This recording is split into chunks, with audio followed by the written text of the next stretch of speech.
Happy birthday to this amazing diva right here, Miss Leontyne Price. If you don't know who she is, I'm going to tell you a little bit about her today, but I also encourage you to look her up, listen to some of her music.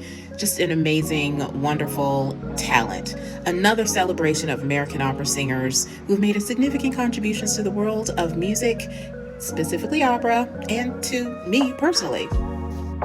This is Leontyne Price. She was born in 1927. She attended a college in Wilberforce, which I think is now, I want to say Central State. It was in Wilberforce, Ohio, where she majored in music education.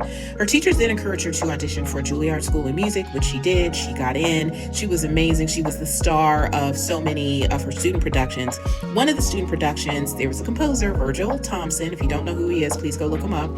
He wanted her to perform the lead role in Four Saints and Three Acts, and that was in 1952. Later, the same year, she received an invitation from Ira Gershwin to perform the revival of Porgy and Bess.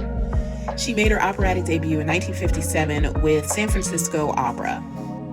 Can you guess what is so different about her career versus so many of the other African American opera singers? One is that she was able to make a name for herself here in the United States before having to go to Europe. By the time she got to Europe and started singing, she was definitely an international sensation, but she was able to carve out a career for herself in the United States first. 1961, she makes her Metropolitan Opera debut. Her role of Leonora in Il Trovatore marked the beginning of this wonderful relationship, a residency at the Metropolitan Opera. 1985, she became a recipient of the National Medal of Arts. So many wonderful stories to share. One of them is how she always took time to talk to singers backstage.